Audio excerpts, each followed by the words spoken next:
like NASCAR? Do you like a tribe called Quest?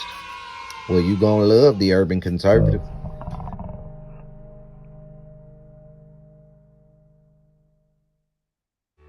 Do you like manwich and nachos? Well, then you'd love the Urban Conservative. Do you like guns? Do you like butter? Well, you're gonna love the Urban Conservative. Yo, what's good, son? You like pit bulls, say? You like solving Sudoku puzzles? Then you gonna love the Urban Conservative.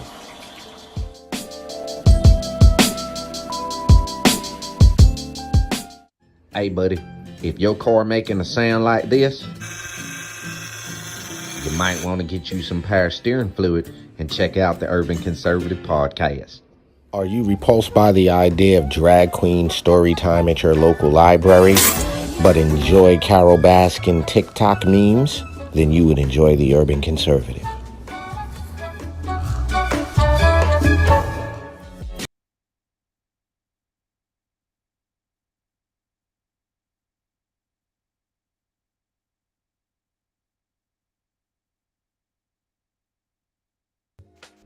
All right, ladies and gentlemen, you know what it is. Slightly late, but always on time. The Urban Conservative Podcast is live right now. I am Abdul Ali. That guy right there is my twin brother Raheem, Architect Soto. And if you don't know, you're checking out the Urban Conservative Podcast. Our mission to share conservative values and principles and the benefit of conservative policies to urban communities across this great and wonderful nation of ours. If you haven't done so already, TU Conservative is the website to go to get yourself hooked up with one of those Hamilton plans. That Hamilton plan will help you support what we do, again, which is spreading conservatism around America. All right. Well, y'all got some weather issues down there, right? Hey, man, listen, rain in North Carolina, bro. Like, you've seen this. Like, in my car, I literally have an umbrella, a rain jacket, a snow jacket, a pair of shorts, a long john, and a sweatsuit, because you never know what you're gonna get down here. You never know what you're gonna get. But everything is good. I just left the Mecklenburg County Republican Party's executive committee meeting. Glad to kick it in there. I know our guest was in there as well. But again, appreciate each and every one of y'all rocking with us on a Monday night. Bro, what's good with you, man?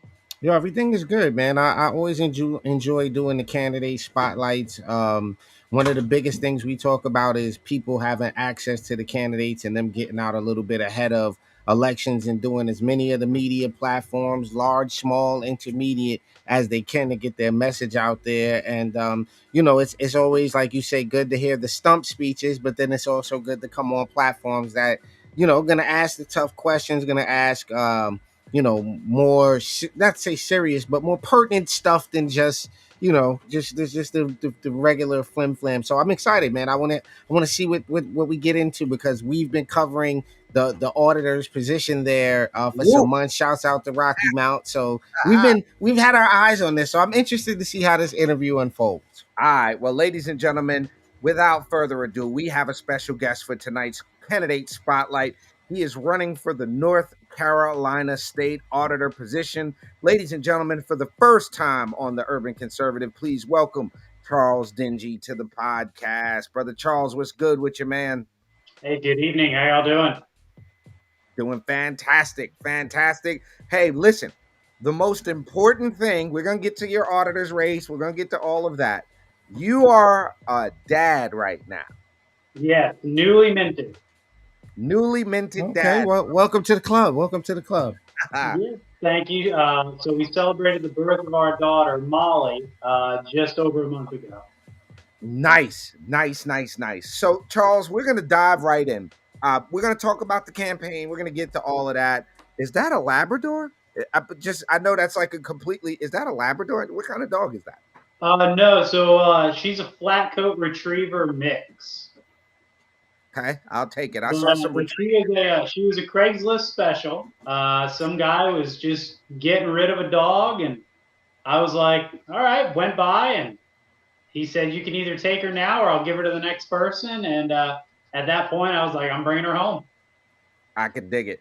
Well, look, we're going to talk about the auditor's position and what Wait, that hold on, Ali. That dog looks like it loves to go get ducks.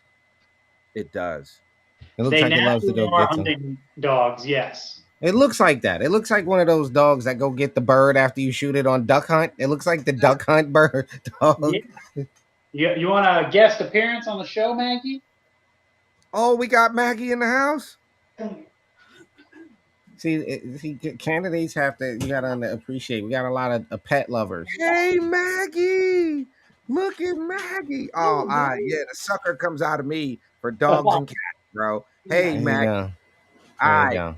I know you just earned some votes with that one. There you go.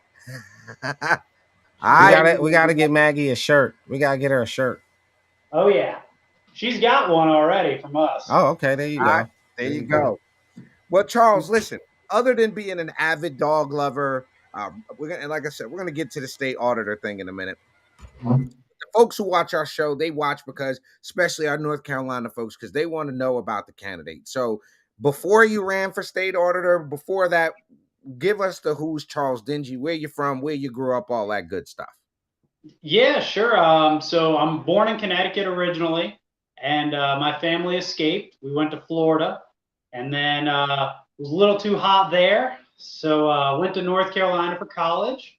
Back and forth a little bit there afterwards, and settled here in North Carolina permanently about 7 years ago up in Raleigh, and been here ever since. Where'd you go to college? Belmont Abbey down in Charlotte. Okay, gotcha. I know where that's at. Belmont, North Carolina.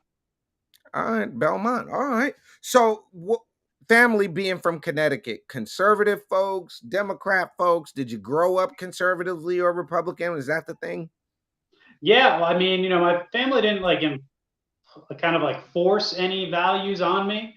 But my whole family's always been either self-employed or small business owners, and that mindset of doing it for yourself and working for yourself was just instilled upon me at a young age, and picked up conservative values pretty early on. In high school, I used to do a policy debate.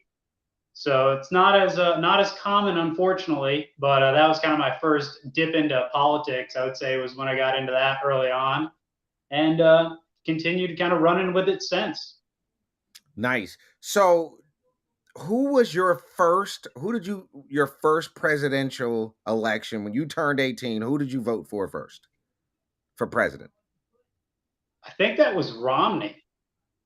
Okay, I you're a Romney guy. I believe it was Romney. Was my first time that I was able to vote. Nice, bro. What you got?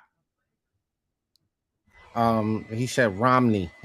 He said Romney. I was like, wait a minute. I don't even remember that was an option. I just instantly went to what?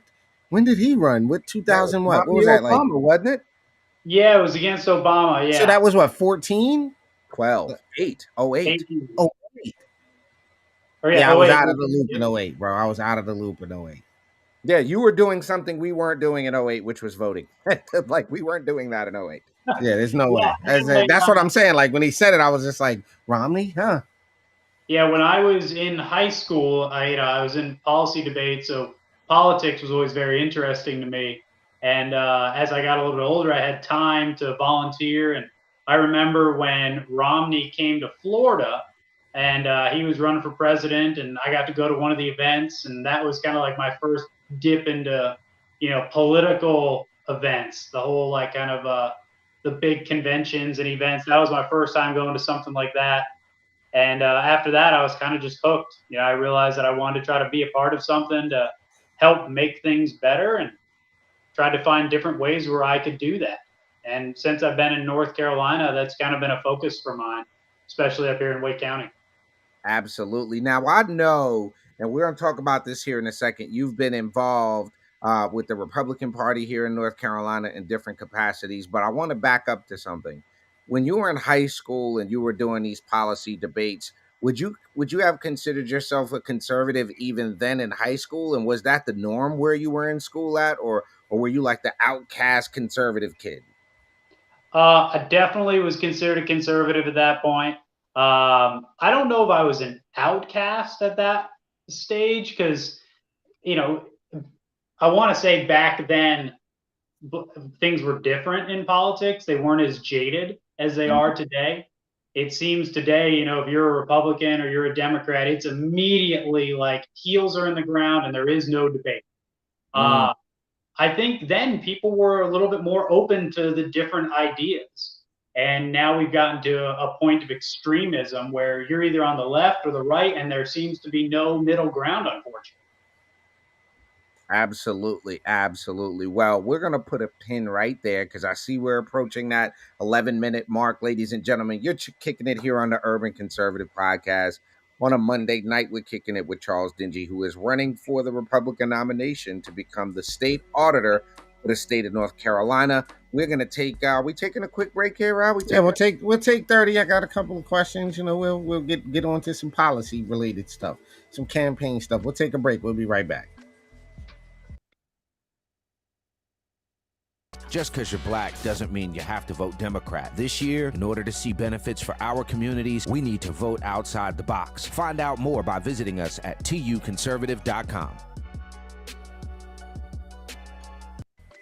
All right, ladies and gentlemen, welcome back to the Urban Conservative Podcast.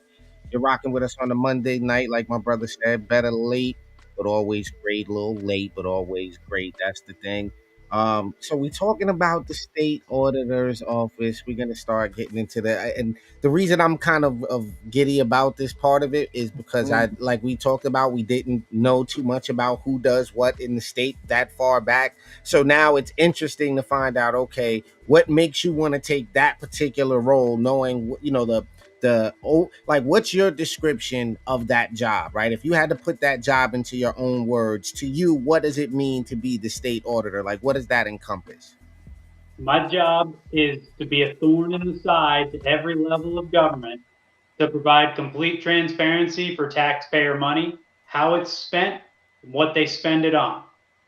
That's the job of the auditor's office, is to go after every level of government. It's not my job to be their friend. It's my job to find out, what did the government do with all of our money? So let me ask this question. And knowing that that's your description for the job, we have a state auditor who is a Democrat. She said she is running again. Yep. Should she not be running again, given the fact that she was drunk driving and somebody and smashed up somebody's situation? I mean, shouldn't she just not be doing that? Shouldn't we have a higher expectation for that particular office than that? We should. The bar should be higher, and unfortunately, it's not. Now, I don't think that there ever should be limitations on somebody running for a position, right? It's up to the people to decide. And a big part of my campaign is educating people of the state, first, that there even is a state auditor, what they're supposed to do, and why, frankly, I'm really the only option for this position. I've been to almost 70 counties already, and the vast majority of people I talk to, they don't even know we have a state auditor, let alone how important the position is. Yeah, Ali, that was the point that I was trying to make, right? So that's why I said, well, to you, what is the job? Before, we really cared about that, right? Now, as homeowners, as taxpayers, as small business owners, as people that are concerned about the future, you go, well, that's more important than a lot of people would give, credence to who your state auditor is. And you have these complaints. So you mentioned you've been to a lot of counties. What have been the largest complaints that you've heard from people, if any? Like, what are the sentiments you've been hearing from around the state of North Carolina since you started your campaign? Yeah, first off, people want to know why taxpayer money is being spent on CRT, DEI, whatever the new acronym for these woke agendas in schools for teaching critical race theory. Why is taxpayer money being spent on it, and how can we find out what's going on? That right now is one of the biggest issues that I've heard from people. Another big hot button issue is transportation. Did you know in North Carolina we spend over $5 billion a year on transportation? You were just driving from Mecklenburg, right? How many potholes did you have to dodge in the rain. I mean, where's all the money going? I know we're spending it. I just don't know if it's being spent where it's supposed to go. And the one office in the entire state that can account for all of it is the auditor, as long as they're doing their job. That part. And, not too busy redecorating her office with more wine coolers paid on behalf of the taxpayer. Okay. So, you laugh, but she did. She just put a brand new wine fridge in the office. And the sad part about I don't have a dog, Ali. I don't have a dog in the fight. I'm just saying, for the record, she looks like she gets plastered a lot. Yeah. I just permanently plastered about outside observation. A lot of alcohol wrinkles, a lot of liquor wrinkles. It's just what I saw. I'm not trying to be disrespectful. I'm just observation. The state auditor's office needs to have a high degree of transparency and integrity, right? I mean, you need somebody who's going to say, you know what, hey, I messed up, right? And if you do, if you admit to the fact that you messed up, okay, right? Like, I mean, to a degree, we're going to forgive you. But what we saw Beth do when she ran away from the accident, I mean, that just speaks to her character. And I think it's indicative of a lot of the problems that we've had in the auditor's office over the last 15-something years that she's been there. So, yeah, well, Ra, listen, one of the issues, Charles, and I made mention to you this, was we have a lot of folks in North Carolina that watch the show. Some of them are out in the Edgecombe, Nash County area. We became aware of the audit that was conducted back in 2020 on the city of Rocky Mount. And one of the questions that the folks in Rocky Mount has, and I don't know if you've had a chance to look at that audit, they found that a sitting city council person had over $47,000 in utility bills that were written off, not collected, that the city council, interfered in their ability to collect that funds were mismanaged, loans were given where they shouldn't have been, improper spending on travel. The question here is, if you would have found those discrepancy like Beth Wood does your job just stop there like she did, or is there something more that could have been done? Absolutely, there's more that can be done. First off, that could have been referred to the Attorney General's office for prosecution. Okay, but we already know that our current Attorney General, Josh Stein, has no intention of enforcing the law, which is, again, I'm sure you've heard it, and I'm sure your listeners have heard it, but elections matter. In North Carolina, we have had one Republican auditor in the history of the state. We have had one Republican Attorney General in the history of the state, and never at the same time. So the one position who can find fraud and waste, and the one position who could prosecute it, we've never had a conservative in those roles at the same time ever. Makes you wonder, what's going on? I mean, people need to understand these roles are important. And I get it. This is a down ballot race. And what I mean by that for the jargon is, when you look at your ballot, you see president, vice president, governor, Congress, all the way down there towards either the bottom or the back is state auditor. So people forget. They don't know about it. It's one of those, I don't know who this person, I'll just vote for this one, right? The problem is that position is critically important to making sure we know where your taxpayer money goes. I mean, it's kind of like your city councilmen or your mayors. Most of those local races, we're lucky if there's 10% turnout in a local municipal race. But these people have such a huge impact on your day-to-day life. Just like the state auditor can, if you have a state auditor that's willing to do the work and hold government accountable. Go ahead, Ra. Well, my question before we go to this break, we're at the 20-minute mark. My thing was, so the idea that there can be a gap between the citizens and them understanding or even knowing about these positions, right? Do you think there should be like a liaison, like a better public affairs approach to educating the public about these positions, because it's not just the auditor. Like you said, it's all of the, unfortunately, what we call down ballot race. And I heard this term voter fatigue. Like by the time you scribble 10 circles and you're like, yo, just, yeah, whoever this guy is, right? So do you think that you guys that there should be some type of whole of government approach, if you will, to educating people? Because I don't understand why we're not taught this in elementary school. Like I just, it's bewildering to me. Well, I don't think government is going to have the solution to this, and that's the simple answer.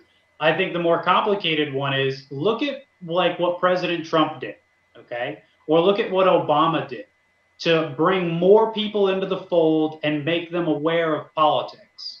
More and more people over the last, I mean, we've seen record turnout for presidential elections. If you go back 20, 30 years, you were lucky if you had 35% turnout in a presidential year. Now we're passing 50% easy in most cases. So why did that happen? Well, people were excited, right? They heard candidates that were exciting, that had a message that resonated with them. And they went out and they got involved, and they got engaged. The other problem is there's three things that we don't talk about in this country that most families say are taboo and people don't like to talk about, and that's money, politics, and religion. Now, my wife will attest to this. On my very first date with her, we talked about money, politics, and religion. Because guess what? If those three things are not in line, this ain't going to work out. We need to have those conversations more here as a society. We need to talk about money, politics, religion at the family dinner table. And not in a way that's divisive or people yelling and screaming, but talk about it. People have differing opinions, and that's fine. But if we don't have the conversations, people will never take the time to learn, to understand what's going on. So, unfortunately, I don't think there's a simple answer for it. It's more of a societal problem, and that's because we don't talk about it. We put such a taboo on it, and people got lives. They're busy raising their families, working. People feel that they don't have time to go and learn about the 50 candidates that are on their ballot. You know what bothers me though? People know more about football players. I guess like, yo, y'all would have given me the whole. Like, I don't know. It agitates me, bro. So real quick, because that's fun and exciting, right? That's easy. Fair. You want to learn about football? Ready? Turn the TV on real quick. Bam, there it is. Right? You want to learn about politics? Well, what are you going to do? Watch C-SPAN? This is how I knew I got old. If you watch C-SPAN, listen. If you watch C-SPAN long enough, you'll rip your TV off the wall. Right. Well, yeah, you'll get frustrated with it. Yeah. You start to see what's really going on. Yeah, you'll rip your TV out of the wall. Ladies and gentlemen, we are kicking it with candidate for North Carolina State Auditor Charles Dingee. We're going to take a real quick commercial. We got a lightning round. And we're going to talk qualifications real quick. We didn't get into that. Yeah, we'll do that and then lightning round. We'll be right back after this quick break. Yep, we're going to take this quick 15 seconds. Just because you're black doesn't mean you have to vote Democrat. This year, in order to see benefits for our communities, we need to vote outside the box. Find out more by visiting us at tuconservative.com.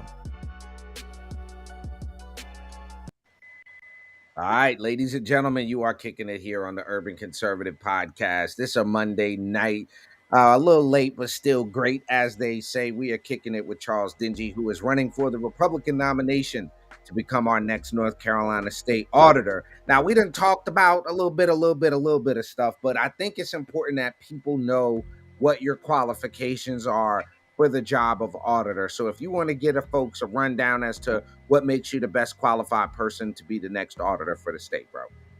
Absolutely. First and foremost is the mission set that I'm going to set in the office. And that is to make sure we are providing transparency and accountability for all levels of government spending. On day one of my administration, I'm going to make the TIPS hotline public. What I mean by that is every quarter, we're going to publish the tips that come in and the results of those tips. So somebody sends us in a tip about fraud or waste happening somewhere in the state of North Carolina, We're going to publish all of that every single quarter so people know what we're doing, right? I want it to be so people can hold me accountable for holding government accountable. I'm a small business owner. I've been one for about the last 7 years. And before that, I worked in banking. And I've always said this, if you follow the pennies, the dollars will take care of themselves. And that's what I'm going to do as the auditor.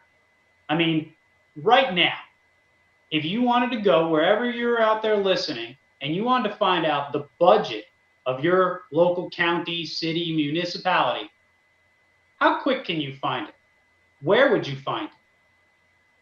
Most people sitting right now listening are probably going, I don't know, right? And if you could find it, how easily would you be able to interpret it and read it? There is no reason that our budget shouldn't be just like your own personal budget. I mean, think about it. Every one of us here has a budget in our home, right? We all make sure at the end of the month that we spent what we thought we were going to spend, and we put a little bit away. So how is it that the North Carolina Department of Transportation a few years back ran out of money, and their answer to running out of your taxpayer money was, well, we're not accountants. Well, most people aren't accountants, but they can still balance their own home budget. It is absurd that these people don't have their feet to the fire. That's the kind of things that I'm going to do. In Wake County, I was the first vice chair of the largest county in the state of North Carolina. We had about 1,800 volunteers, and we had a total of 62% turnout in the last election. Now, to put that in perspective, Mecklenburg County, which is the second largest county in the state, had around 45% Republican turnout. I understand what it means to lead large teams and groups. And the state auditor's office has over 120 people that work in it full time.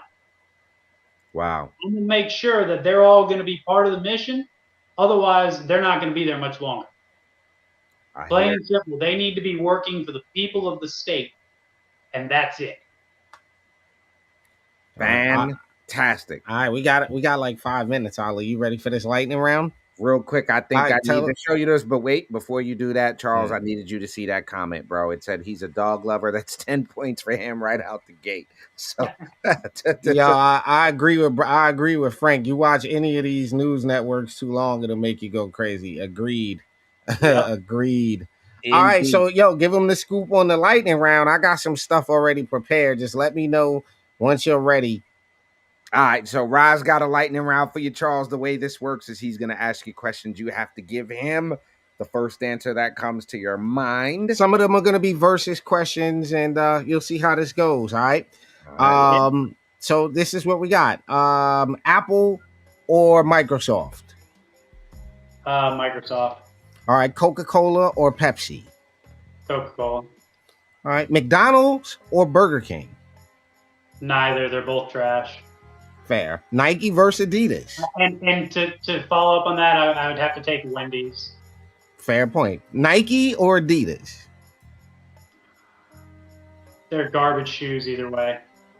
Okay. All right. New Balance or I gotta get my charger.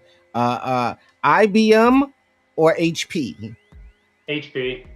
Okay. All right. Starbucks or Dunkin'? Definitely not Starbucks, and Dunkin's gone way downhill. I would probably go to Harris Teeter for donuts. Okay. All right. So here we go. Google or Yahoo? Google. Okay. All right. Fair enough. Hold on. So, The Dark Knight or Iron Man? Dark Knight. Okay. You're a Dark Knight guy. Okay. I took you for an Iron Man guy. Okay. Breaking Bad or Dexter? Which was it? Breaking Bad or Dexter? Breaking Bad. I took you as a Dexter guy. I'm so okay. All right, here you go. So I'm going to take them back right here. iPhone 3G or BlackBerry Bold? Which one would you have had? Neither, because my parents probably would have had me on the Nextel push-to-talk phone. Yeah, we had the Nextel bricks. We weren't that fancy. Okay. Wall-E versus Kung Fu Panda. Ooh. I'd have to maybe go with Wally on that. Really? Okay, fair enough. I Hey, just like how he says Wally. Wally. all right. Well, ding, ding, ding, ding, ding. You've won the lightning round, Ali. Let him know what he's won. All right, you have won the lightning round, which means you get the full screen for the next few seconds to plug and let people know how they can support you and your candidacy. The floor is now yours. Hey, I appreciate it. Look, you can go to charlesdingee.com. You can follow me on social media there on Facebook, Twitter, and Instagram. Really, right now, the biggest things that you can do to help support my campaign is tell me about events that are going on that you'd like me to come speak at in North Carolina, and you can make a donation. I'm doing my part to increase the Republican Party with the birth of my child, Molly, and I need you to help me to put a Republican in the auditor's office. I'm Charles Dingee, and I'll be stingy with your money.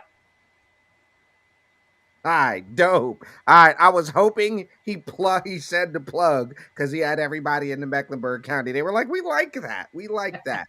Ladies and gentlemen, you have been kicking it with the Urban Conservative on a Monday night. CharlesDingee.com to find out more about his run to become the next North Carolina State Auditor. He is seeking the Republican nomination, so he's got a primary coming up. Ladies and gentlemen, be informed. Be the informed electorate. Don't just go out there and vote for any old Joe Schmo. Find out about the candidates. Always stay tuned to the Urban Conservative because we will have the candidates. We'll bring you the candidates, all right? But CharlesDingee.com, find out more about his run for State Auditor. We definitely appreciate you joining us here. Yeah, and listen, and if there's something we didn't get to ask, if you're watching this later, ask the question so we can ask the question. You know, sure. So that's a thing. Don't you know? So for those in the future, you watching this, there you go. You watching this now that wasn't watching it when it was live, you can still ask a question and we'll get it to Charles. But ladies and gentlemen, we will see you bright and early right here for Top of the Morning here on the Urban Conservative. For my twin brother Raheem, Architect Soto, it's been a candidate spotlight on a Monday night with Charles Dingee. We'll see y'all tomorrow morning right here on the Urban Conservative. Peace and love, y'all. There comes a time we all have to consider what to do with our remains when we pass away. From the company that brought you the Gender Reassignment Home Kit comes Body Bag Biodegradable Bags. That's right.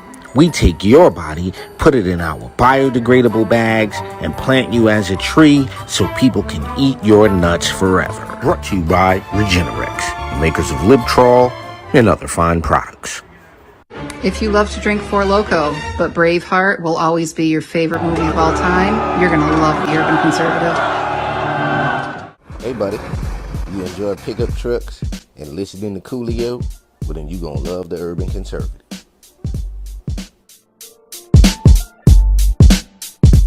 First of all, how you going to tell me we're not in a pandemonium? Not only are we in a pandemonium, but we in a regression too. We are in a regression. Get out of here. I don't know why I'm